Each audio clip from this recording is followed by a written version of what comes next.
And I've got this song that I holler to, and it is entitled "Somebody Loves Me," and it goes like this.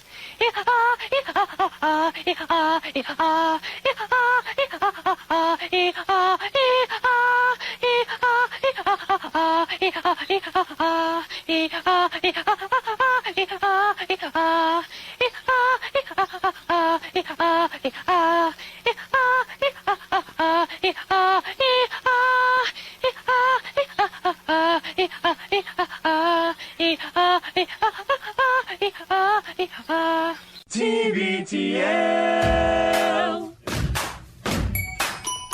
Don't take this the wrong way, but you've just been kind of hanging around a lot lately, which isn't a bad thing, but it's also not a good thing. God, you get a lot of B-52s. Yes. I have no idea why I have Fred Schneider's solo album. Why did I buy this funky little purchase? Is that your Fred Schneider? Yeah. Why did I buy this funky little purchase? We have our own friends. And what we did see is we took them turds and we crammed them in between the number there, so that's 130, 230, 330. A year ago, this is exactly what Greg Kinnear was doing, but now he has an Oscar for Sliding Doors 3, Jingle All the Door. Anybody know what this is? Huh? All of this is the digestive system. And now we're going to have a couple of guys who's going to give us a presentation about what happens when the digestive system isn't working properly. Well, all right. Hello, good morning, and welcome everyone to a Wednesday edition of TBTL, the show that just might be too beautiful to live. It's your lucky day. You just found a USB flash drive in the parking lot. My name's Luke Burbank. I'm your host. Yeah, everyone's got a podcast. Coming to you from the Madrona Hill studio, perched high above the mighty Columbia. Another absolutely spectacular day shaping up here. Oh, Ma, Pa, it's just beautiful. We're in the sweet spot here, folks. We're in the pocket of summer in the Northwest where things are still green, but the temperatures are warm, but not too warm. It's just a nice time to be here and a great time to bring you all episode 4,781 in a collector series. Let the fun begin.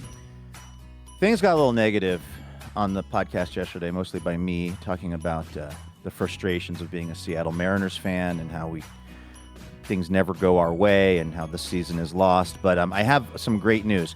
Everything has changed. In fact, baseball's back, my friends. By that, I mean baseball's back. The crack of the bat, the roar of the crowd. That's right, baseball's back. Yes, the Mariners won a game yesterday, and now I feel like... And it's not just me, by the way. Everybody on the internet in the places that I look seem to all say that the Mariners had their win of the season last night. And as a starry-eyed dreamer, I'm willing to say this punches their ticket to the World Series. So we'll probably talk about that. Also, if you want to sound cool when you're talking about the internet or how you look for things on the internet. LOL, laugh out loud, OMG, oh my God, WTF, why the face? We'll tell you how to do that by way of the New York Times. If anybody knows about how to be cool and why the face on the internet, it's the New York Times. I'll tell you what they're talking about. Hey, speaking of the internet, let's say hello to this guy. Longest running Cobro of the show. He's got like every meme ever produced on the internet. He can knock us out with his memes. And his drawings of the tall ships. He's Andrew Walsh, and he's joining me right now. Good morning, my friend. Good morning, Luke. I just realized I was touching my face while you were talking. When we recorded our show for video earlier this week, and then we put it up online for donors, I realized I had to do some weird editing at the beginning of the show because during the whole time you're talking, if the camera switched to me, I was always touching my face, which is a real problem for me. I don't know if you know this. When I was playing freshman football, or when I say playing freshman football, when I was on the freshman football team, exactly, showing them how Walsh it's done Jesuit, at Walsh. I never had my own jersey number because I didn't rise to that level. I believe I was the only person on the team who did not have my own jersey. They just threw a dirty jersey on me before every game.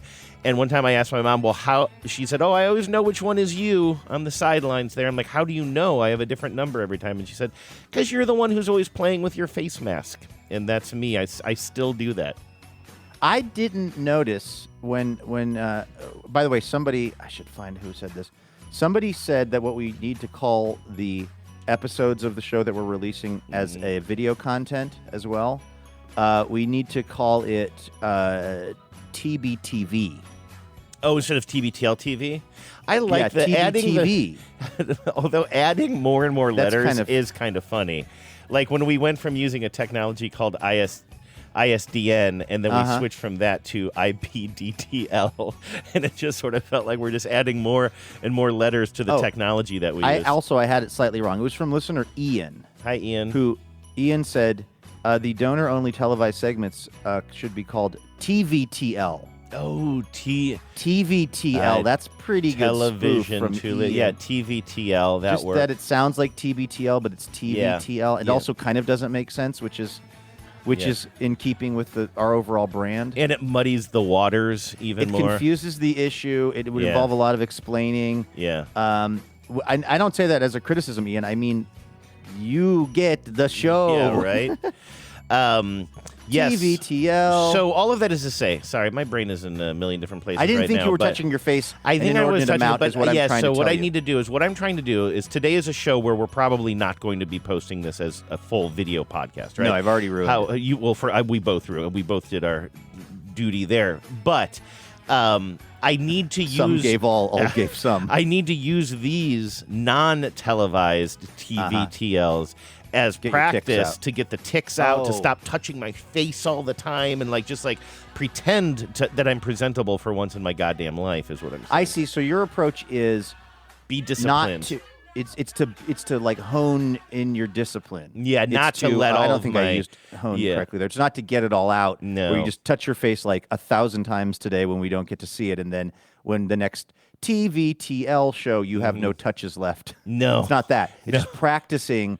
Practicing the control, the physical and mental control to not touch your face. So that's why I'm going to try to keep. Oh, you know what? Well, I have this pen in my hand, so I won't touch my microphone a million times or my face. I have a pen. I have a fidget spinner. This actually Should worked. we just? Was it I yesterday? noticed you were fidget spinning away on yesterday's show. Is it distracting to you when I do that? No, not at all. Good. I kind of like the noise. I want to look like tells me that someone's there. I do. That was the woman whose neighbors played what was her drums or name? something, right?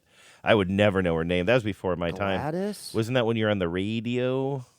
Yeah, but do we have that? I mean, I'm sure it's probably at Marsupial Gurgle, but I think we had a listener who they had put up like a heavy bag for one of their kids. It wasn't drums. I always make that. I think it was. I don't. you're right. I refuse to stand by anything that I think I remember at this advanced age. But I refuse to stand by anything that I claim to remember. But my memory of it is that it was some kind of exercise equipment, and the people who were tens were worried about their neighbor being disrupted and annoyed by the noise. And then so they maybe called her or left her a note, and then she called and left the sweetest message. Yes, saying, I don't mind it at all when you bang on that thing. In fact, I kind of like it. It tells me someone's there. That's what. In fact, I kind of like it.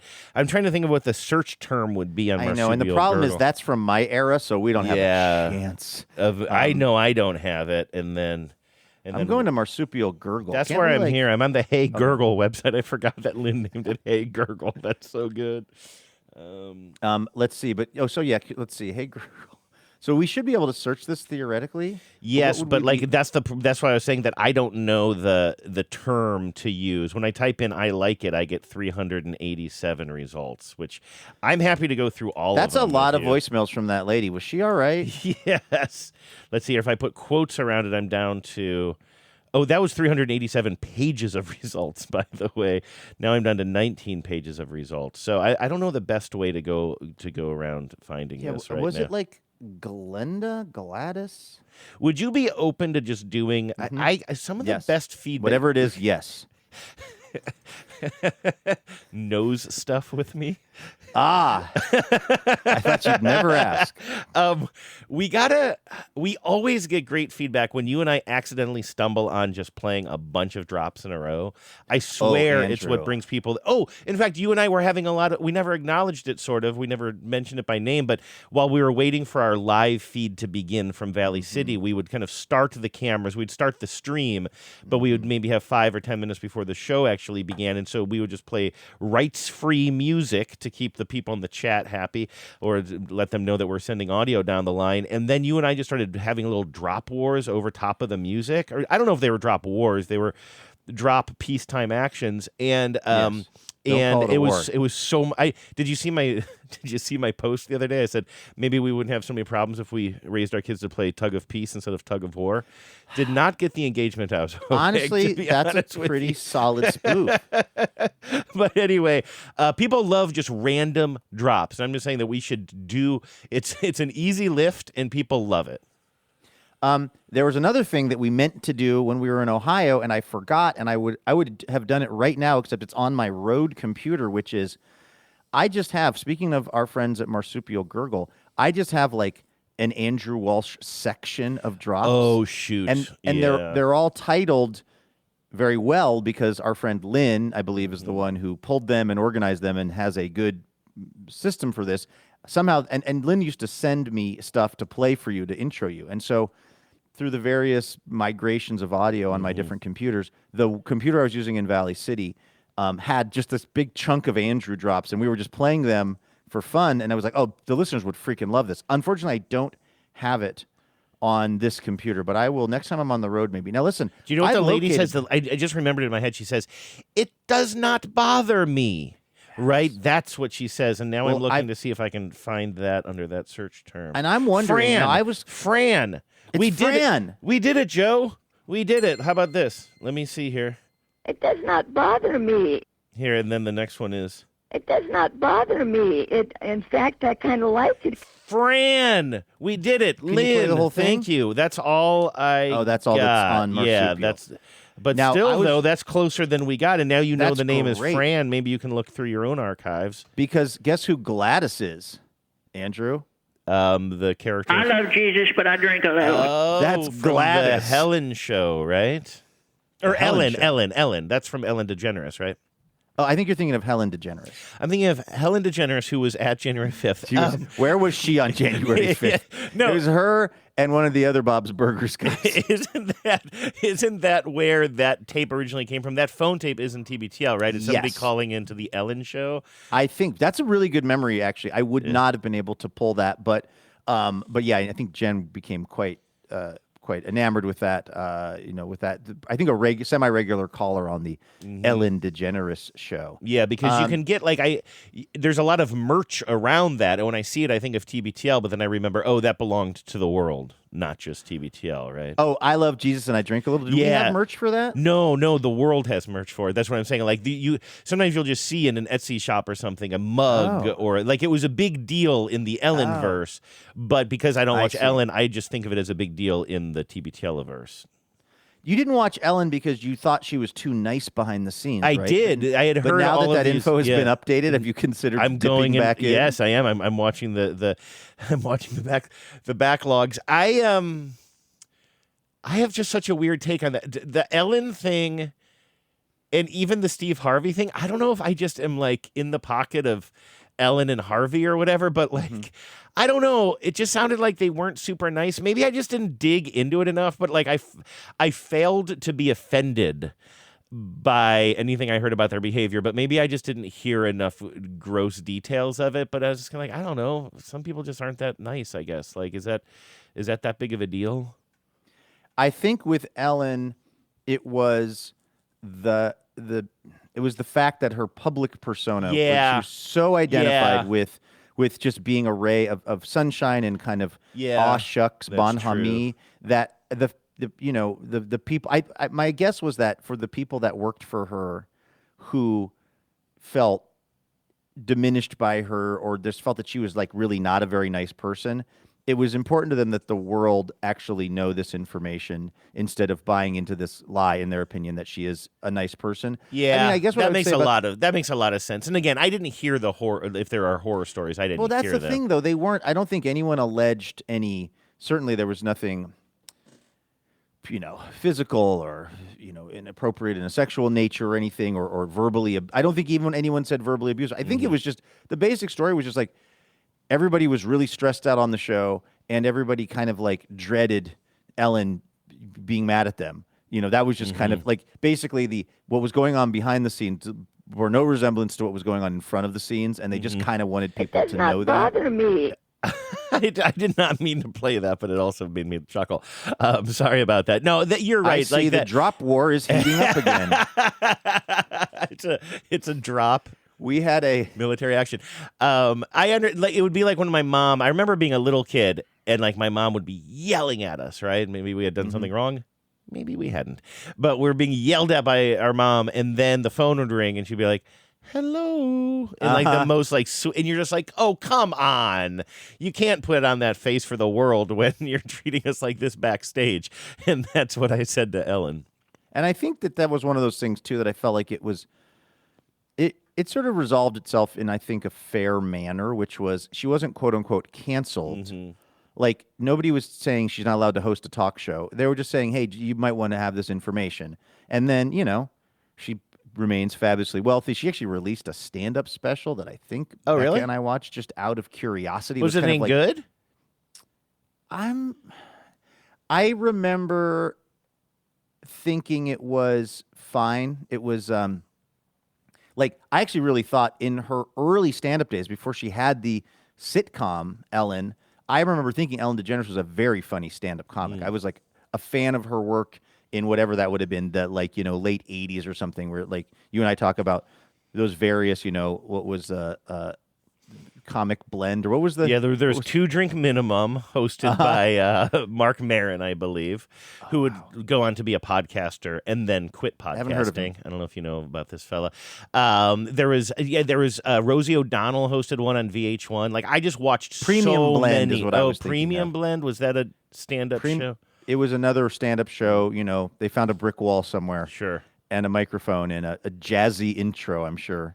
But anyway, when I would see her on stuff, or maybe I'm even really just thinking of her being on, Leno or Carson or something. But anyway, I thought she was very funny. So I think my curiosity around her stand-up special was this was well after like her sort of, her being, kind of brought low by all these allegations and whatever.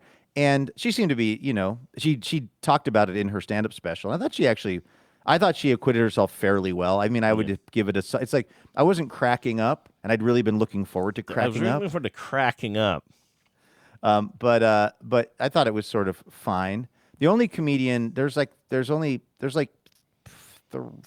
stand-up comedians that I even watch anymore. It's Carmen Christopher, Mary Beth Barone, and Stavros Halkness. Those are my people. And then who's the fella? I don't know why I would do this, but I had nothing else to say, so I got to drag you through it. What about Ian Carmel? I got there. Remember Carmel. we were at that Ian bar Carmel. after the Cleveland game, after the Guardians game, and we saw Ian Carmel. Then the British Late Show host guy who James Corden. James Corden. Oh yeah, they were doing soccer stuff. They were doing some sort of soccer award show, some sort of special programming that aired during the World Cup or something like that. Yeah, because whoever was the U.S. broadcast home, I guess would that be Fox? Yes. I don't know who because James Corden is British. I guess they decided to have him as their kind of like, their evening anchor, like when everything was done, and now we're going to just kind of chop it up. This is the lighter side of FIFA, and so and Ian used to be the head writer for James's show, so that would make sense. Oh, if I knew that, I had forgotten that. I feel like that's the type of thing you have told me before, that there was. I think I mentioned it to you while I was absolutely draining Papa Shot shots. Oh, that's right. Yes, was that where we saw it? That place we walked to. Do you remember what you tried to do? You didn't try to take the basketball, but you saved one basketball from the Papa Shot so you could just sort of like play with it in the bar. But then some kid came up and took the ball from you for a moment. You said, "Don't get me in trouble," and then he immediately got you in trouble. His name was Carter. Did you get his name? I did. Yeah, they were these little, Papa Shot basketballs, but they were very much like actually. Maybe we will have to put this on TV, TL. This is a very nice Wilson leather indoor basketball. Like I would never play outside with this one because it would get ruined. And these Papa Shot balls at the bar in Cleveland weren't obviously like this nice because people would steal them, but they were like nicer than you would expect. They had a nice little hand feel. You could dribble them. They had enough air in them. And they're their regulation size? No, they're much smaller. They're smaller. I thought they were, but yeah. They're made by this company that really has the market cornered on Papa Shot games and also the football equivalent where you throw little mini footballs through things. Yeah. The company is called Ice. Uh-oh. and it just says it on the balls. And the reason I noted that was because, well, the basketball I was holding that Carter asked if he could borrow, and I said, yeah, just don't screw this up for him. He dribbles it one time, and the bartender comes out and goes, put that back. I was planning on maybe taking that basketball on a little adventure around Cleveland with me. But anyway. How are you going to get out of the bar? Pretend you're pregnant? Probably. Yes. And that was the first thing that came to mind. But the reason that I know that this ice company also makes the little footballs was because many years ago when we were in Las Vegas, and I'm going to say this was me and Toon and the Mummy, it might have been what was her bachelorette party. So that would have been me and Toon and the Mummy, the three of us. We were it was like some kind of a fun arcade at the Excalibur Hotel and Casino. And somehow we ended up down there. And this was a trip where I think we had decided that our thing was not even really about alcohol. It was about eating mushrooms. Oh, yeah. And which actually I have to be honest with you, I probably came back feeling better than I would have, downing many, many alcoholic drinks during that weekend. But it led to some shenanigans like playing that football game and then stealing the football because it was also a pretty good mini football. I'm looking at these now. Ice Games 8.5-inch leather football used on the 2-minute drill. Is this probably the one? That's got to be the exact one. And we took to running patterns in every casino that we went into. I'm talking on the gaming floor. This is how you know we were slightly out of our gourds. I also was absolutely peaking during the Thunder from Down Under, which was a terrible, terrible place to be having the mushrooms get on top of me. But also, I thought you were also peaking at, sure, it sounds like there were a lot of peaks, a lot of valleys, but also, didn't you have an experience up in the helicopter when you were going over the dam? That was beautiful. Yeah. That was perfection. That was like, we did this helicopter ride over the strip, and it was like, the thing only lasts like 40 seconds. It goes really fast. And that was the 40 seconds that I was really entering another state of consciousness. It was less great at the Thunder from Down Under, which is a kind of the Australian all-male review, right? Yeah. All-male review. I've told this story many times on the show, but there was like a DJ. There was kind of like a guy to get the crowd hyped who was also pretty buff, but he didn't really take his clothes off. He was just kind of like the hype guy for the other dudes. And he looked remarkably like Danny Bonaducci. He had the same red hair. He was about the same height. We wondered at times, was it Danny Bonaducci? It wasn't. But he kept... his big thing that he kept yelling to get the crowd of primarily women, bachelorette parties and the like, excited was, and I actually think I can say this on a family podcast, he would just say, it's package grabbing time. And this is so that people didn't forget their bags or their purses or whatever. Yeah, it was just a reminder when you leave, nice. Grab your packages, make sure you don't leave any parcels here. I think what it was that they brought some bachelorette up on stage, right? And then all the guys or the Thunder from Down Under are dancing around her. And I think he's yelling, it's package grabbing time. But then that just there is touching? Is there touching? I thought there's no touching.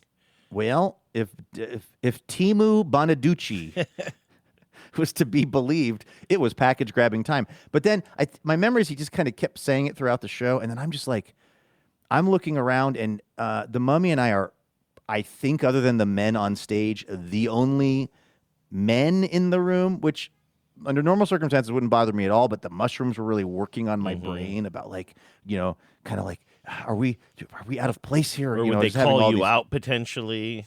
You know what I mean? Yeah.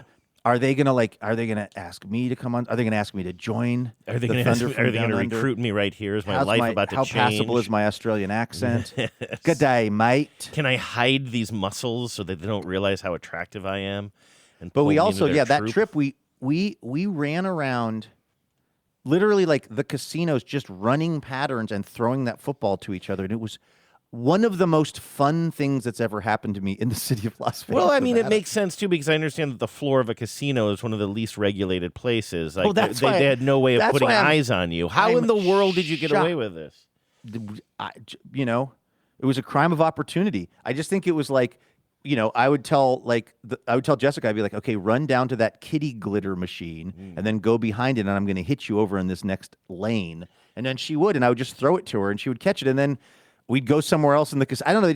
I think we weren't ever at the place where he had done the pattern by the time maybe security came over and asked us to stop doing it. But it was to this day, I think maybe one of the most fun things that I've ever done in Las Vegas was being high on mushrooms, throwing that ice football around. Well, my friend, we're about to have the most fun you've ever had in your life because I am on the Ice Games website. It's actually, let's see here. It's betsonparts.com, ice games or something. I can't. Smart. Yeah.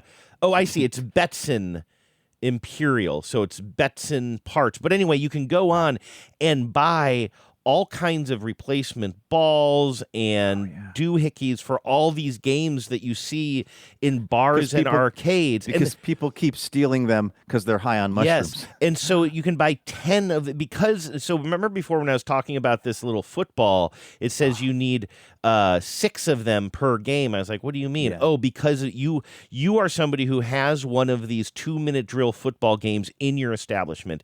Now you need to buy some replacement balls. They're telling you that you need 6 per game. The basketball, same deal, but you can buy 10 for $7.40 a piece, Luke. $7. Of the footballs or the basketball? The basketball is $7.40. The football is $8.50. I mean, we can afford this.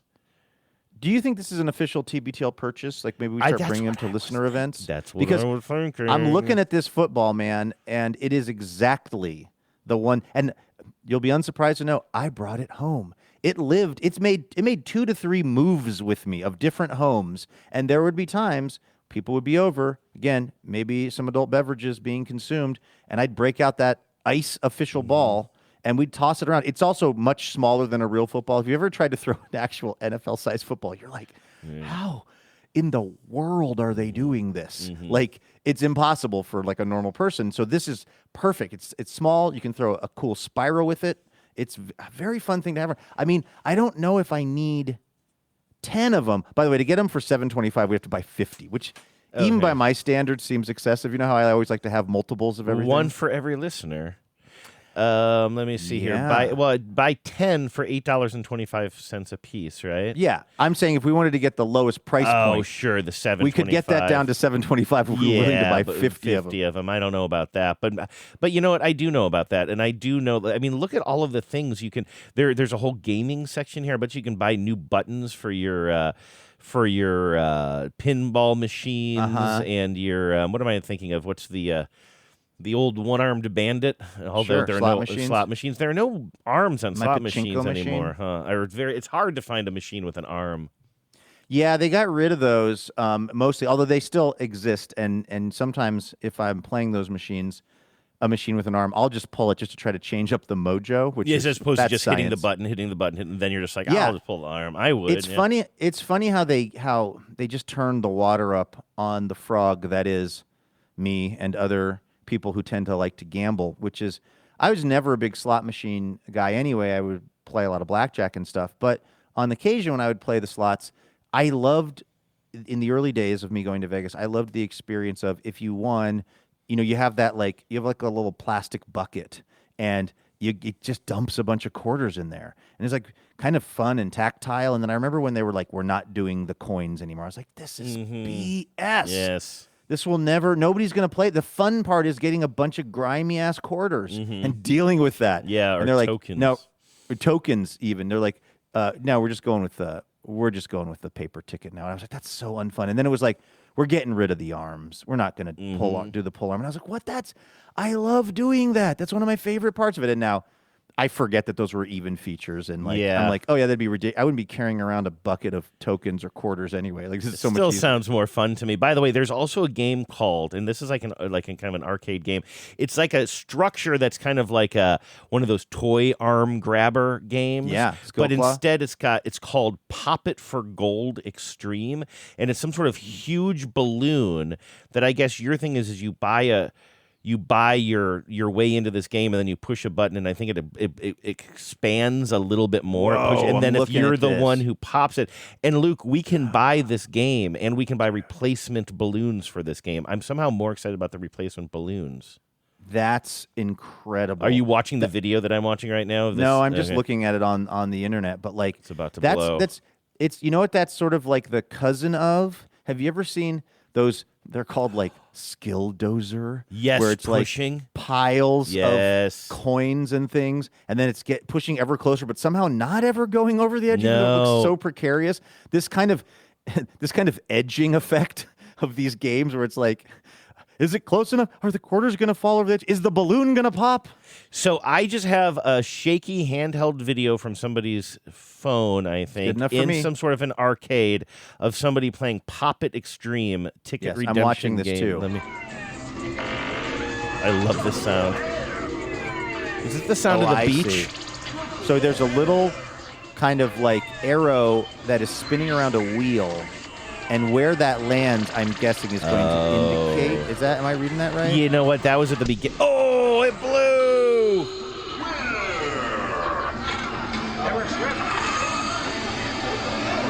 Somebody just matter-of-factly said, that works good. Yeah, it works good. It's amazing. That was the best part of my week. That's very satisfying. Although I think I'm watching a different Pop It Extreme. Oh yeah, there it went. Yeah, you get the end. Yeah. Now I'm seeing this dial in the that's front. fun. Well, that's really fun. All right, sounds good. This is what we know what we're buying. giving away for the next year's TV Telethon. One attempt at popping At our the balloon. dazzling donor level, Pop It Extreme. Yeah. Hey, I mentioned this at the top of the show, Andrew, and we were all sort of texting about this a little bit last night. But I feel like with all my negativity about the Mariners yesterday, it's only right, and also gives us an excuse to talk about it. It's only right that I say, boy, was that a fun and satisfying game last night.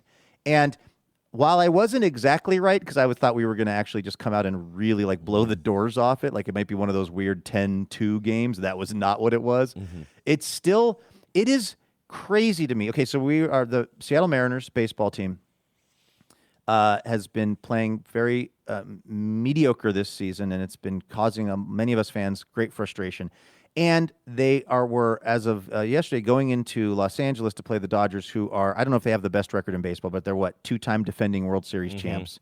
Everybody on the team is phenomenal. I mean, there's no holes in the lineup.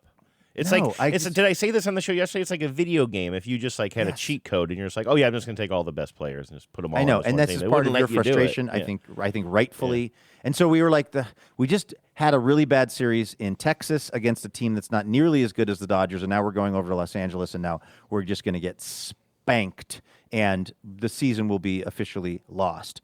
That still might happen, but boy, hanging 7 on the Dodgers and like getting out of there even after that 9th inning where it just looked for all the world like that thing. We were leading by 2 runs going into the bottom of the 9th, and then of course it's like, Shohei Ohtani hits a triple. Now the guy scores. They're down by 1 run. He's on third base with no outs, and it's just like murderer's row is coming up. It's like Freddie Freeman, Max Muncy. It's like, where's Justin Tucker? Somewhere down there. Mookie Betts. It's just, anyway, we kind of stepped up, and we kind of and also, sorry not to get too X's and O's about it, but which, really, I really shouldn't use that if I'm talking about being overly detailed on baseball, because they don't use X's and O's on baseball. That's okay. Really, really quickly, Genevieve, after these messages last night, was remembering a 1-800-DUI-OA commercial. Do you hear those where you are? Do you know these commercials? No. It's like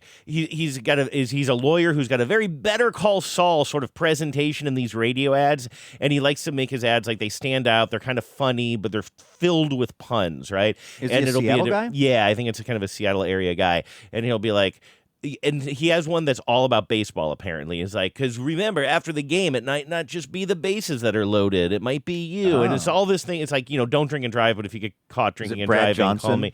Brad Johnson, 1-800-DUI-OA. I think it's Brad Johnson, yeah. 1-877 Brad Johnson. And anyway, it's Genevieve, who's not like a huge baseball fan, said that this commercial, she loved it. She heard it a lot, except at the end, he makes one more punny analogy, and he says something about going into overtime. And she's like, baseball doesn't have overtime. What are you doing? Call it extra innings, which I really respected her. Yeah, he did exactly the thing that I always do, which is something's kind of working, and then I get overly ambitious with it, and then I say something that doesn't work or is wrong, and then I'm like so mad at myself I didn't just leave it alone. So anyway, X's and O's, I guess you're right. They don't... Here, I don't know why this is... Let me just see if this will be it. This is gonna be old one. Why in the world would somebody post moving 92.5 1-800-DUI away right to remain silent commercial to YouTube, but also have the volume so low, so hard to that find you can't radio even hear ads. it. So I don't want to get too into the Details. X's and O's of the baseball game, but what I found also very gratifying about the game last night was the people on the Seattle Mariners who are supposed to be good at baseball were being good at baseball. I mean, along with Dom Canzone, but like you had a home run from Julio, you had a home run from Cal Raleigh, like you had a resurgent Rob Refschneider. Yeah, right. Or didn't even look like the same guy. I call him Pet Cemetery Rob Refschneider. That's so great. I think I was too afraid they don't to come see Pet back Cemetery, right. but I assumed that something that Eddie Furlong has dug up out of the ground. He's been gone for a long time, old Refschneider, and then he came back, and suddenly he's playing different. I better get that Refschneider jersey before there's a run on him. Yeah, is no what I'm kidding. saying. Wow. But it was just, it's so funny how fickle I am as a person and a sports fan, and how emotional I am, and how my emotions can change so quickly about something that is meaningless, which is like professional sports. But like, I really was last night like, okay, well, we just, we beat the Dodgers. Nobody thought we could do that. If we get one more, if we can just like get 2 out of 3 against them, win one of the next 2 games, that's a huge moral victory. It's fixing our brain. Suddenly, Cal Raleigh remembers he is a good baseball man. Like, I can fully spin myself up into thinking that this is a season-defining win. Here's how I look at it. So, by the way, do you know that this is the first time the Mariners have won in Los Angeles since Barack Obama was president? Since Ken Griffey Jr. was on the roster. Yeah, that's right. The second time, but yes, it's true, right? Because Griffey was on in 2009, right? But which Obama presidency was it? But because that was when he came back, right, to close out his career here. But like, it is crazy when you look at like who some of the Mariners were back in 2009, the last time we won in that stadium. So that's definitely an interesting detail. Raul Ibanez coming in clutch. So for me, now listen, I don't know, and I'm not trying to harsh any buzzes. I don't know that this, foresees a grander future for the Mariners than I was expecting. But I will say this. If the Mariners had lost that game yesterday, so for folks who were watching it, just to really, really sum it up, the Mariners' offense has been moribund this season. Just like cannot scratch up any runs at all, right? And they're peaking at basically 2 runs a game and just losing all of them. And then yesterday, playing one of the best teams in baseball with, like you said, like this movie scale lineup, they're suddenly hitting bombs away, as our friend Kyle Mooney might say, and they would lose the lead and then come back and tie it up, or lose the lead and then come back and take the lead, and then they took the lead and then kind of lost some ground on the lead a little bit, but held steady. Like, it was a game where they kept battling back against all odds, and so because of that dynamic, if the Mariners had lost, and it would have been very easy for them to lose even with like just 1 out left. Like, there was just like, we had Ohtani sat at third base for the last 3 outs of the game, or at least 2. And I was 3. livid about, when we talk about X's and O's, I was livid about the decision to pitch to Freddie Freeman. It was a bad matchup for us, righty-lefty. He's a good hitter. I'm like, put him on first. Create a double play. Like, what? I don't think you doing need. here? Did you need a double play at that point though? Maybe you did. 'Cause You I did. saw your note about that, but I was kind of like, yeah, but who comes up after him? It was whatever. It was Muncy who they ended up walking. Oh, so it's yeah. It's so- Freeman, Muncy, and then he struck someone out. Mookie Betts, right? Munoz struck someone out. Betts grounded out to short to end the game. Right, believe. exactly. That's why I was just sort of meant like if you walk when Freeman was up, there were no outs and first base was open, and Ohtani was on third. There were no and my outs. question was, actually, that's not true. When Freeman came up, there was 1 out, and Ohtani was on third because Mooney had struck out the previous hitter, whoever that was. And what I was thinking was, you have 1 out.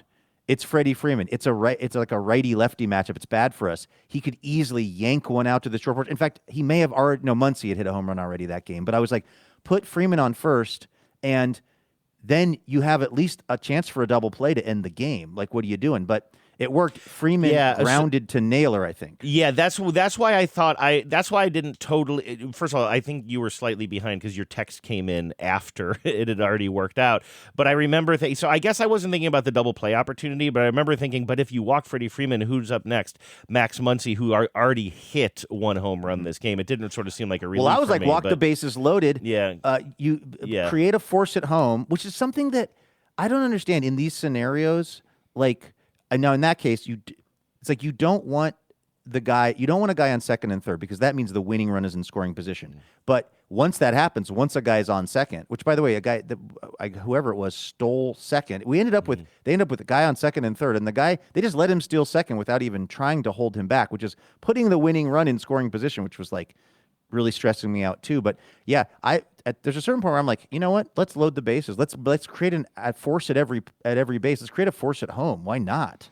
But all that is to say, to your point, Andrew, and you're totally right. They just showed moxie. And and so to finish, sorry if you don't mind though, to finish my point, if they had, so while I'm not saying that this game necessarily portends what's in the future for the Mariners, I know they are, I know you are, and I don't want to take that away from you, but I'm not saying that, but I think that if they had lost this game in the ninth inning after coming back so many times and having the offensive game of the year, I feel like that there would be no coming back from that. Like, and maybe that's just me as a fan, but I just feel like that would have been the biggest heartbreak. And then just to say, we still haven't won here since 2009. We're not going to win the next two games. I just don't think the team would. I think it would have just broken them. I'll tell you this: KUOW would be hiring a producer. Why? Because I do not believe our friend Durs would be with us anymore. If after leading by 2, going into the bottom of the ninth, Charlie Brown was finally going to make contact with that football, like it would have been. Yeah, that would have been the kind of loss that just, you know what? Well, Durs was already fold him up. He was cancel already the season, cancel the team, send everyone home. He was already like shaking the gasoline can all over himself. Do you remember he sent the text message that said, "This is over. There's zero chance of us winning." And again, I think there was only one out in the ninth. Now that's football talk, my friend. Right. So, but I do think that it's funny when he sent that because I don't get as. And I know that your feelings on this have sort of evolved, and I don't think he triggers you as much as he used to with that kind of talk. But I will say that it doesn't really bother me as much, his kind of constant drumbeat of negativity. But there is a sort of... It's like a compulsion for him. Like, I know he knows that doesn't help anything. Like, it doesn't help to say to the 10 people on the text chain or whatever it is, there's no way we're winning this. It's over. Like, my life is over. Like, just, Lord, if it be thy will. Like, it doesn't do anybody any good. And he knows that, but I just don't think that he can regulate. It's his only release is to just sort of, like, foresee the worst possible ending of this and then tell us all that. And then I know he was happy when they won, but like there's just something that he can't stop himself. And because even I was kind of like, listen, I'll be honest with you now, Luke. I thought we were going to lose in the ninth. Like, I'm just like, Mooney's going to come out here. It's going to be really, really sad. And it's going to be a bad night. But I didn't feel the need to tell the chain that. You know what I mean? I was like, if we pull it out and we win, that'll be huge. And if we lose, I might tell you later, I kind of had a bad feeling about that. You know what I mean? But like, you don't need to say it in the moment. It doesn't make anybody enjoy the process more. It's a hypervigilance that is for him. You know, and by hypervigilance, it's like he's trying to look to the horizon, identify the danger, which is that the Mariners are going to lose, and name it and claim it so that it's somehow less harmful to him. Is what I think you're right. It's a sort of and listen, I've got a bunch of my own versions of that, so I'm not ragging on our friend, but yeah, it's like it is. It's funny because he knows what he's doing and he kind of can't stop himself. But hey, in this case, we did pull it out. I didn't think.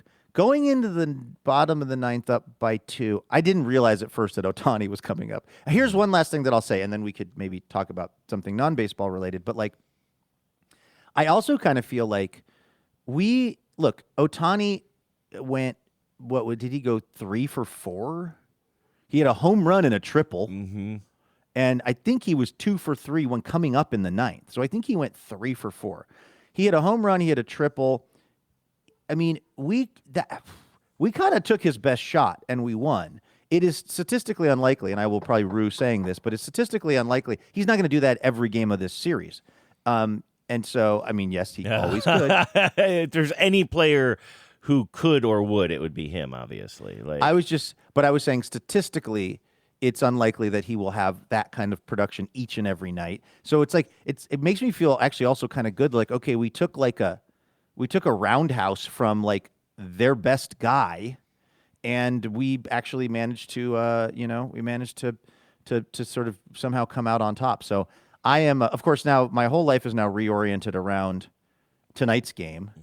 That's the other thing. It's like this affects my life so much because like if they would have lost last night, either getting blown out or losing in the bottom of the ninth, I would be like the Seattle Mariners. That doesn't sound like anything to me. I would have no thoughts about locking in on the game. Like when I'm excited about the Mariners and it's the summertime and I'm home, it affects what I cook for dinner, when I start my dinner prep, because to me, like the perfect way to be doing it is like I watch Chris's show and then I bop over to the Mariners as I'm like starting to chop the vegetables in my kitchen, watching it on, or in, it's all kind of one room in my house. But anyway, like my whole day now is sort of reverse engineered around sitting there at 7:10 West Coast watching this team again. All it took was one game for me to now be fully back, obsessed. I'm excited to hear that it's not a day game today. I just assumed that it was going to be a West Coast day game because Wednesdays often are. So I'm really glad to know that it's a 7:00 game. I will try to check it out as well. 7:10 even. And I'm going to protect my emotions. I was ready to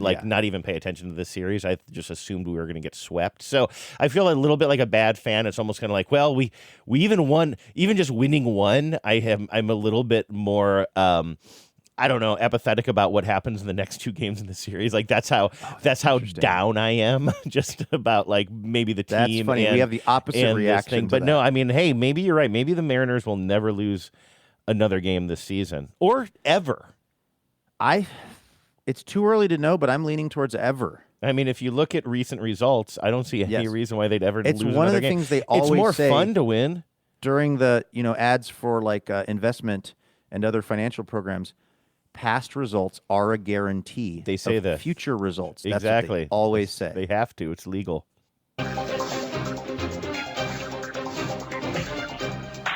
Hello and welcome to Top Story. This is an article you actually sent me a little while ago, Andrew, from the New York Times about the fact that younger people, younger generations, are not saying Google that. They're saying search it up. This was a piece by Sophie Haney in the Times saying that, it would basically Gen Z and Gen Alpha, which this is probably part of being whatever generation I am. I still am a little unclear. I know those are the real young people, but is Gen Z and Gen Alpha, is that like teenagers? I don't know the parameters. Yeah, well, I guess the Z would, because it wrapped back around, right? That's why it went from Z to Alpha, right? Well, okay. Oh, I didn't realize that. I'm thinking, I don't really know much about this generational labeling either, to be honest with you. And so I get, because are the millennials Gen Y? Is that interchangeable? Or was it millennials? I don't feel like I hear Gen Y very much. No, I feel like maybe they might have been. Here's my thinking on this, and I'm totally possibly wrong, but I don't want to just keep Googling. I just said Googling. I don't want to spend the whole show searching it up. But I feel like they were calling what would become the millennial generation Gen Y for a while. Then the terminology just changed. I could be wrong about that. But then you had Gen Z after that. And then it's Gen Alpha, were the young kids who were doing all the like, skibbity toilet, skibbity slang or whatever, which was, I just decided 6, 7 and skibbity toilet. So that's like Alpha, right? Which means the babies who are being born now are going to be the next generation. Well, they are going to be the next generation, but what are we going to call them? Maybe the Pepsi generation? Maybe. I mean, I was going to say beta, but that seems like that's got some baggage. That's got some baggage, right now. Yeah. Now, Gen X, the one, we're in Gen X, right? We're in Gen X. I'm a very, very young Gen X. Or some people my age would maybe even consider themselves very, very old millennials. I'm like kind of right on the cusp. But I mean, if you know anything about me, you know that it's Gen X is, I mean, you're part of the greatest generation. Yes, if greatest is defined by playing darts. That's right. But so was X, is that because of the number 10 and where we fell? Because it's like the generation before us wasn't called like what comes before X in the alphabet. I can't do that without singing the whole song. Sing But it. I would like to hear that. By the way, that you know that the alphabet song is also Twinkle Twinkle Little Star? Now that you say that, I do. Yeah, yeah. H-I-J-K, Twinkle Twinkle Little Star. So why Q-R-S-T-U-V-W-X. So there was no W generation. Like, why did they hang X on us? It sounds like it was from like the idea of like an unknown quantity, like from algebra or something. That's what I'm seeing online as I searched it up. Oh gosh. I'm not even going to try to remember what the term for that is in a math equation when it's like, X stands in for something or whatever. But you're always solving for X, right? Like where all the numbers are, but then there's an X, but the X might not be on the usual side of the, equal sign. Well, in this piece, Sophie Haney is talking to an 11-year-old. So if that gives anybody a sense of the age group, she says that she was talking to this 11-year-old about if they've ever said used the term Google it, and they said absolutely not. Like, because they haven't. These young people are not only digital natives, but they're like they've never even thought to Google something. They've searched it. Some of this in the article is described as kind of the just the decline of Google as like the only way to get information. Also the way that search has changed, because now of course it's like the AI stuff and everything. Like, it's almost quaint for us to go onto like a search bar like Google and put in our question and then get a bunch of different results and then go through those different links to decide which one we're going to read and believe. It's like, and it's working on me too, unfortunately. It's like the AI result now is just like, oh, we'll just tell you the answer to this. Like, we're not going to give you a bunch of links. One of the things, so of course they're saying search it up instead of Google it because they're not using Google. One of the things that was the most charming about this entire article to me, Andrew, was, can you guess? Because you sent it to me. I read it when I sent it to you, but it was several days ago. There might have even been a weekend in between, so I'm not sure that I do remember what you're talking about. The shift towards using this phrasal verb, that would be search it up, has been profound in the youngest generations. A few years ago, a podcast called Away with Words. Oh, I don't know. I don't think I read that. 13-year-old. I must not have read the whole thing. Oh my God, that's great. My favorite podcast / radio show that I heard about, I was in San Antonio with Becca. I was driving to a Starbucks, turned on the radio on a Saturday morning in the rental car, and there was Away with Words, which is maybe the most public radio show of all time. I was going to play you a little bit of this because they've actually got the clip pulled on the waywordradio.org, which is their website. That was a podcast I used to listen to their podcast all the time. I love Away with Words. They're on a lot of stations. Yeah.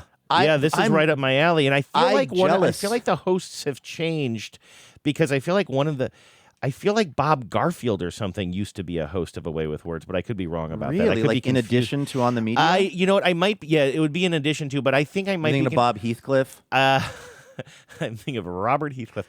You know what? I think that maybe Bob Garfield teamed up with somebody from Slate to start a different kind of word and grammar related podcast. Maybe that, but I do remember listening to Away with Words. I'm on their website now. I remember this logo.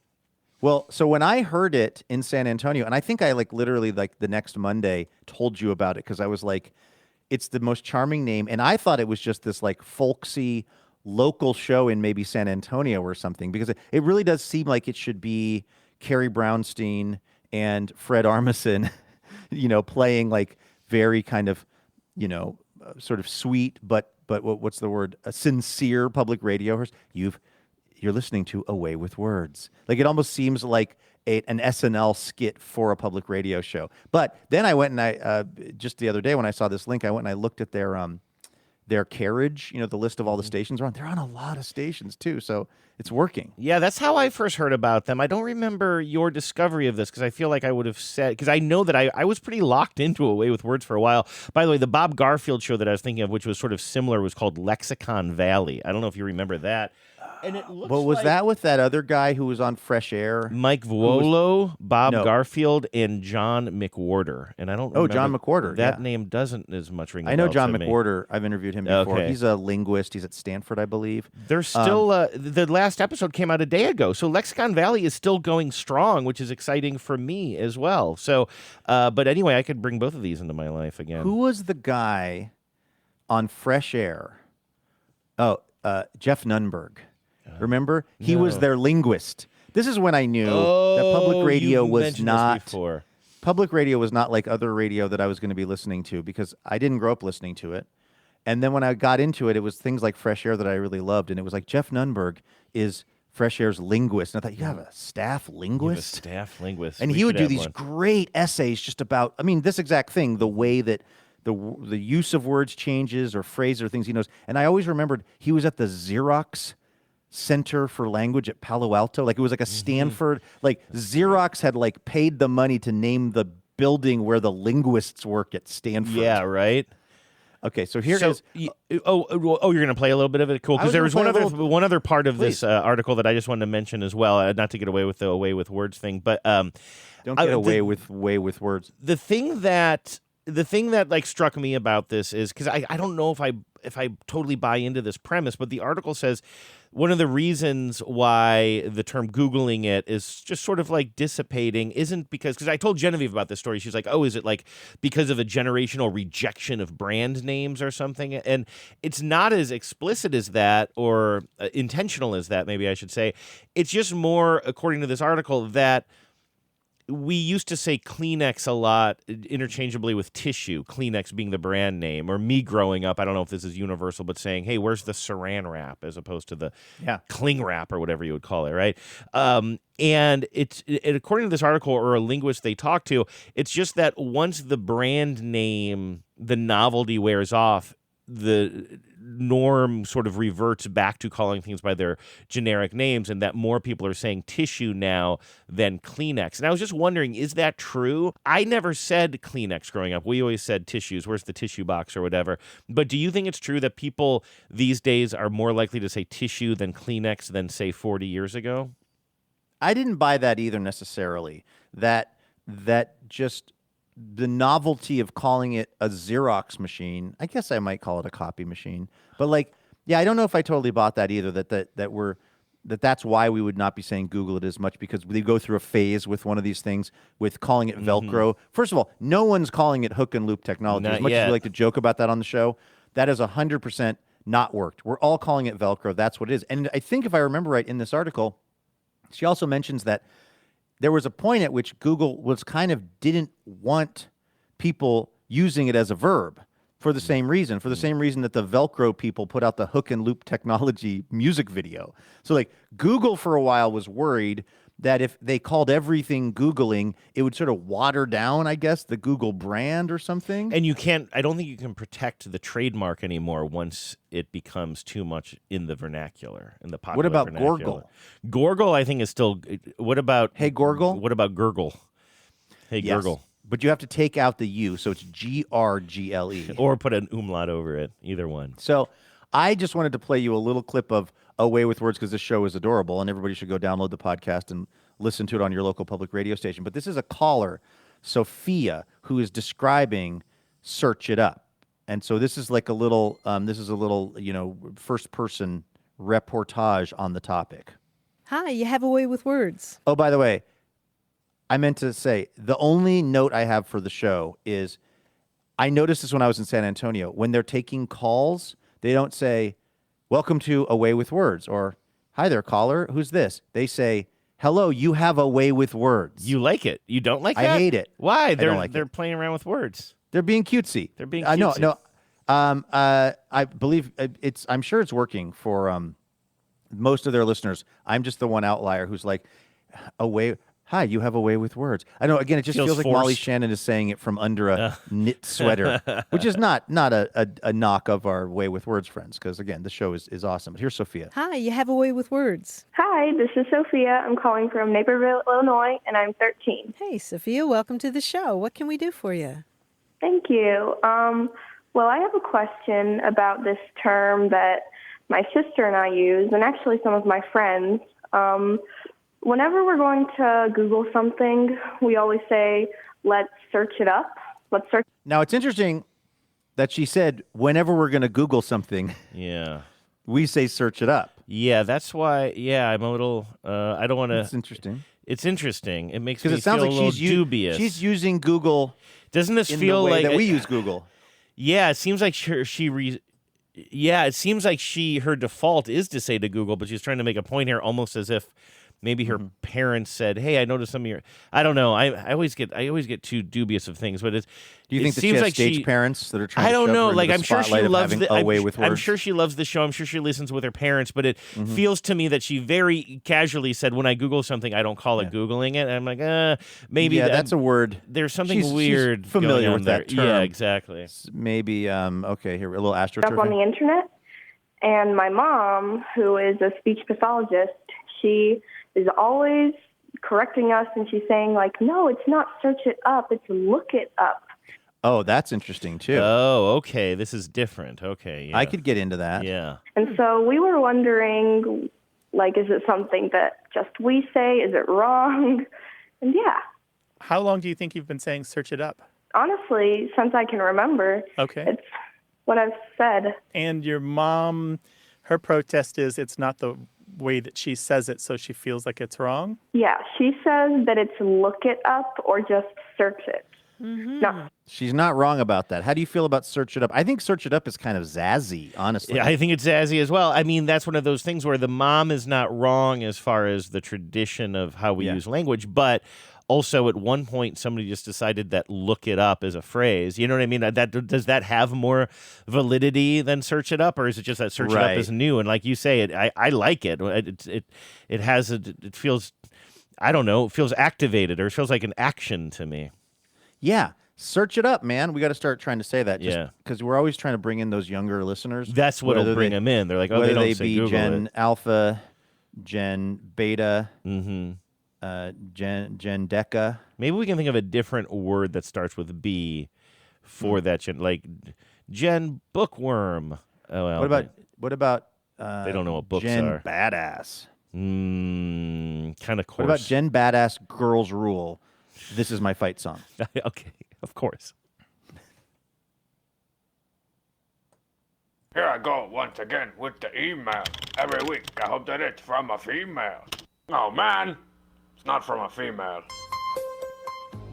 All right. Do you have any emails or V-mails? If not, I think I've got a couple too. All right, yeah. Why don't you start with one? Because I'm just opening up my email now, seeing if anything jumps out at me. Oh, I will say, I am shocked at how many people are coming out of the woodwork.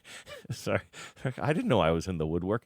To tell me that actually they agree with my take on theater seats. When I was talking about this on Monday, I said, hey, listen, we can all like different things. I'm not trying to convince anybody that I'm right about new modern theater seats that recline being something that I don't like. It's just something I don't like. And other people, when I've brought it up in the past, I've heard from so many people who are like, oh, I love the new movie theater experience.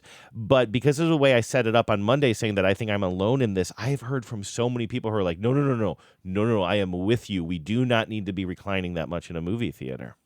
Interesting. Maybe you'll start a movement. Yeah, it says Mark wrote in to say it makes at least two of us. I don't know if we were raised by the same strict but loving parents, but I tend to agree with you on all matters of propriety. Oh, I love that. So anyway. Sounds like Mark was also raised in a no drive-through family. Yeah, possibly. So anyway, shout out to everybody who's been kind of emailing and texting about that. This is a bit of a roll of the dice, but we've been talking about the Odyssey a lot as of late.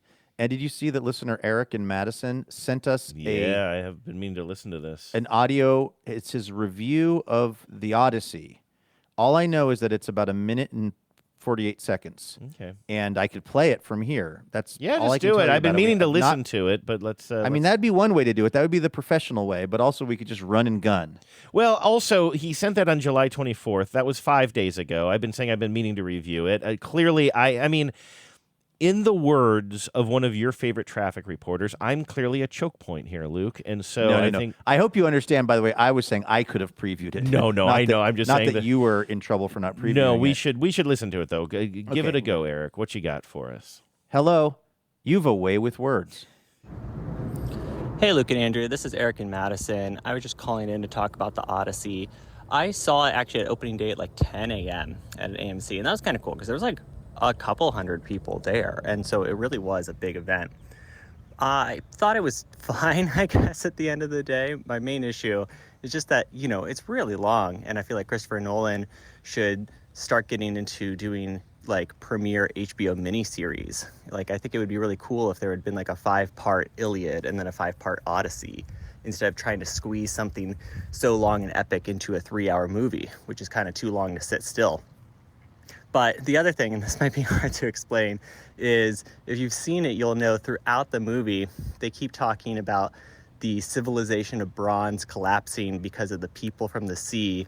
And I just think it's kind of funny how Nolan inverted these phrases that are kind of common when you search for, the Bronze Age and the period of Homer, which of course is the Bronze Age collapse, and then this sort of little well-known, but also kind of surface level discussion of the Sea Peoples, which are these not really well identified folks who might have been involved in the Bronze Age collapse by raiding the different cities along the Mediterranean. And as someone who has admittedly dived a little too deep into ancient history, YouTube, and Wikipedia, the repeated phrases kept kind of distracting me. But, I thought it was worth the 3 hours, and I think it's kind of cool that it's a big cultural event that everybody can get behind. So that's it. My review of the Odyssey. Power out. So I've not heard of the Sea People.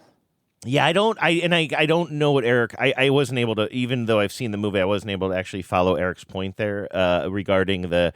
I guess the order of historical events, or as they're told in these stories, I'm unfamiliar with that as well. As far as I'm concerned, we're living in LeBron's age. Okay, that's what I'm talking about. I'll write it down. Show title. I'll write it down. Show title. You're lucky or we don't have anything. Stop better. doing that. I can't tell what that look on your face was indicating. But anyway, here's the deal about the first part of that, though. I can only speak for myself because I've said, and again, I'm out of step with how most people enjoy entertainment these days. I don't watch a lot of TV or streaming stuff at home. I don't have like that's one of those things where I just don't have the kind of attention capacity to sit down and watch stuff like that. And because this was so epic in its sound design and its IMAXiness, that I wouldn't have watched it as if somebody told me, oh yeah, they're taking an ancient Greek story and turning it into a say 10-part or a 5-part series, I would simply never have watched it. Like, for me, it's going out to the theater to see this stuff in an incredible sound system. And again, that's where I'm behind, because I don't watch a lot of TV or movies at home. I don't have some sort of great sound system. I don't have some great viewing experience, theater type of seating at home or anything. So I don't know. It would have been totally lost to me if this was just a series. So I'm personally glad it went by so quickly to me, despite, my bladder would tell a different story. I did have to go to the bathroom twice, but from a viewing perspective, it never seemed to slog to me. Maybe I'm just getting used to these long ass movies. The thing that I'm running into is, it's so nice outside, and I'm the kind of person who, there's a lot of folks who it's going to be 90 degrees. That's a perfect day to go to the movie theater. It's air conditioned and you can have your popcorn. Because of growing up in the Pacific Northwest, and I think being Susie Burbank's son, it is so hard for me to go in. Weirdly, I spent many years in dive bars on perfectly sunny Fridays. So I don't know how that squares with the movie theater experience, but it's for me, there needs to be a weird day of rain in the next 2 weeks so that I'm because I would go see it at night, but honestly, I get sleepy. I go to bed at 9 now. So it's not even dark. It's barely dark at 9. So I'm trying to figure out the perfect time to see the movie. I may have to just burn an otherwise beautiful afternoon and just go, there will be other nice sunny afternoons, because that's the thing right now that's standing in the way of me seeing the movie. Well, the irony of that for me personally was we had a great outdoor day because we knew we wanted to see this movie. I told you we took Lucy to the dog park with the water, and so we had a whole morning of her running around and meeting dogs, and then we did all that. Then we went and saw this movie while she slept it off at home. Then we came back and I went to the store and grilled, and so we still had a great outdoor, and I think we started a fire that night. So we did a lot of stuff. We just took 3 hours to watch the movie. It is kind of interesting to walk out of the movie though when you see it during the day like I did and be like, oh wow, it's still sunny out here. Life is going on outside these walls. On the subject of the Odyssey, we also got an email from Heidi, who's our Latin correspondent.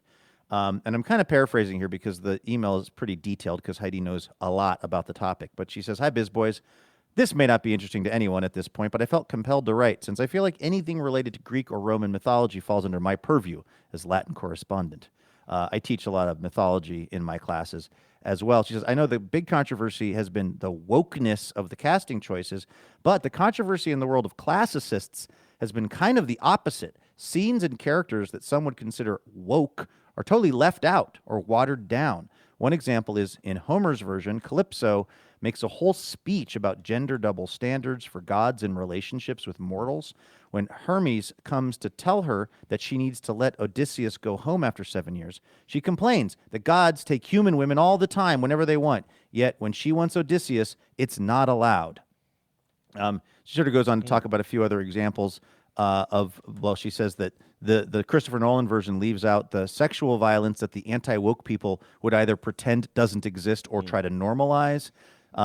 So Heidi was saying that there's a whole other kind of, the people that really study this stuff, they're almost like sad about a different thing, which is not that it's too woke, but that a lot of the stuff got left out that would have actually, been considered, I guess, to be woke or something. You know why I appreciate this segment is because, and this is a true story, I keep seeing on social media all kinds of references to the Odyssey discourse. It's gotten it's slang now, Odyssey discourse, right? Everybody's like, oh, I'm so either sick of the Odyssey discourse or whatever. But all I'm seeing is reaction to the Odyssey discourse. I swear to God, yesterday, Luke, I literally Googled Odyssey discourse.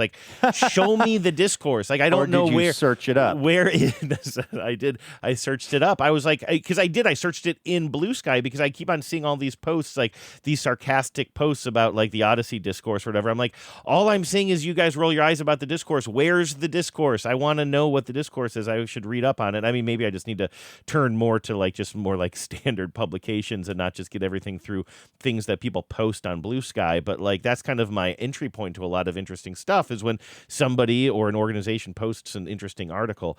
Sorry, I'm just now thinking about something I saw this morning that I don't want to bring up on the show, but something pretty shocking that I saw a headline for that I might not have if I wasn't on Blue Sky.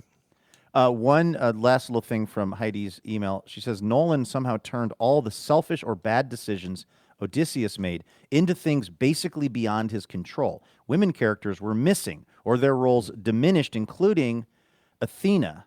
And then she goes on to say, this wasn't really Homer's Odyssey. She goes, I also would say that Homer didn't make this story or these characters up. This was that thing that I had kind of heard about but wasn't really clear on. Everything we hear is someone's version or retelling. So there's not really a wrong way to do it. It's one of my favorite stories of all time, and partly because of just the sheer bonkers nature of it all. Mm-hmm. Heidi, who signs it, ad proximum convivium. Mm-hmm, nice. From back in the day. So thanks for the clarification, Heidi. Yeah, that's good. That's another thing that reminded me so much of how this was the Bible before the Bible, sort of. It's kind of I don't know, just a bunch of stories that different people were telling, and then we kind of put it all into one big story. It's just, I don't know. The Bible just thinks it's so unique, you know what I mean?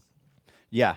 Yeah, well, I feel like I went a little hard on Christianity yesterday by saying that if I was Chris Pratt, I wouldn't be a Christian because I've been successful. I know. I wasn't super proud of the Mark Wahlberg commercial that I picked either. There are ones that are a little bit more cringy, or I didn't want to just play a guy saying a prayer and make fun of him. I wasn't trying to do that either. Although those commercials generally, I'm telling you, are cringe. You didn't even. Did you?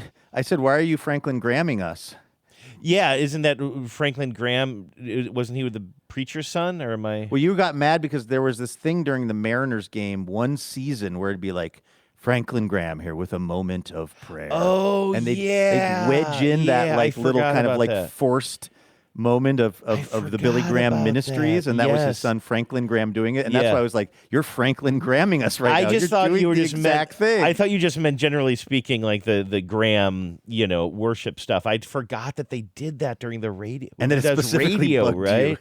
Yeah, wow, that was forever. That was for ago. the Union Gospel Mission, right? That's different. Or those totally different. Those are things. different, but you bring up a really good point. There's no Union Gospel Mission commercials this year. They were just all over the airwaves the last several seasons. That's interesting. And listen, we don't have to get into it, but that's an organization that essentially serves the homeless population or parts of the homeless population here in Seattle, but they also come with many, many strings attached, which is why a lot of people consider it a problematic organization, myself included.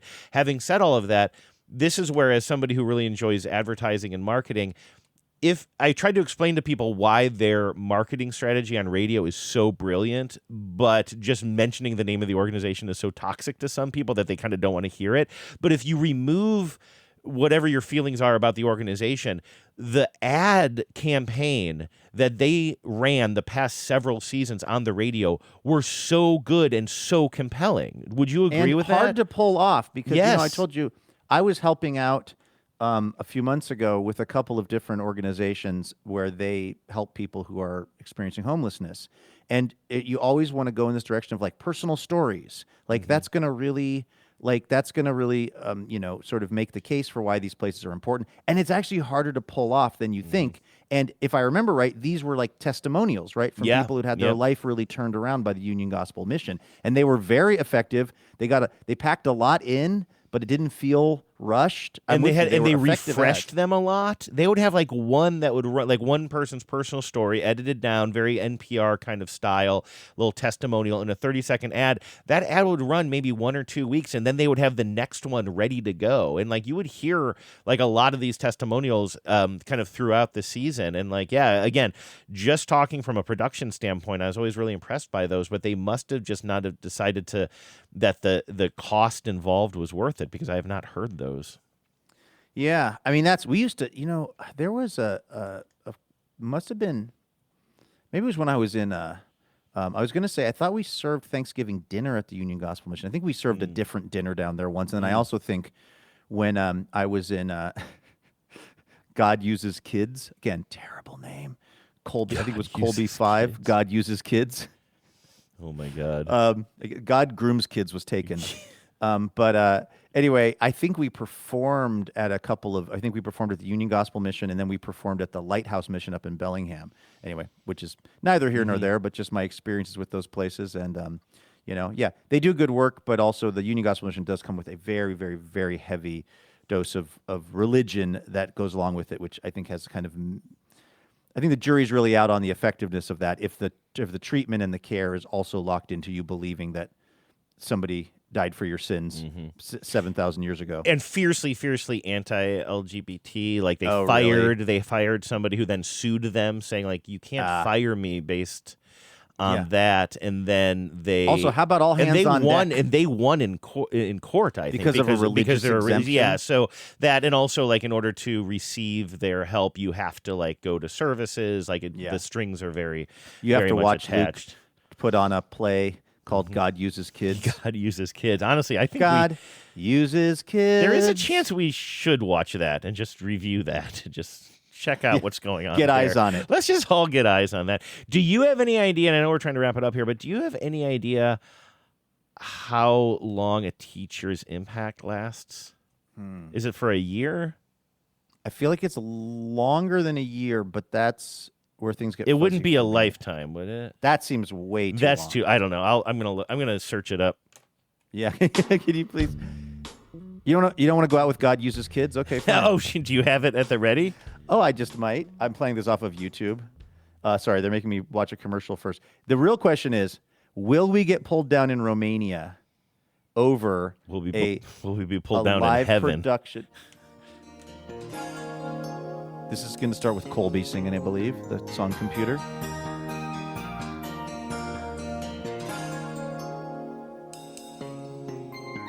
If you see a special way to give the Lord's great love away, you don't have to wait till you're grown up, 'cause God can use you now.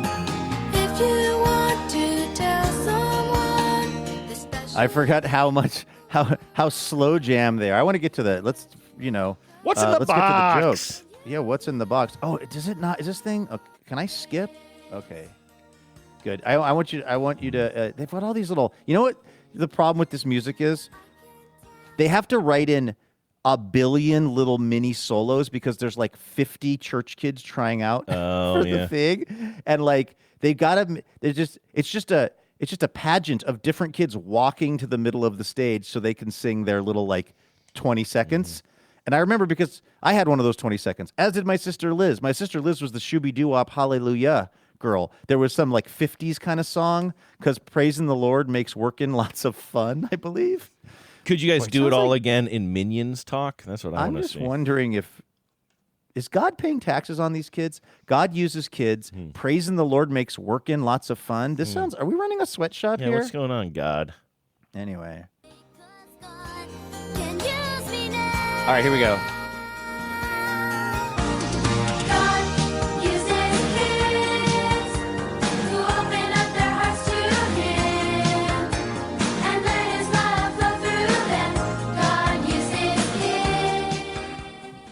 This is a pretty shocking moment for me, Andrew, because these kids in this video are doing the exact same choreography that we did at Calvary Fellowship.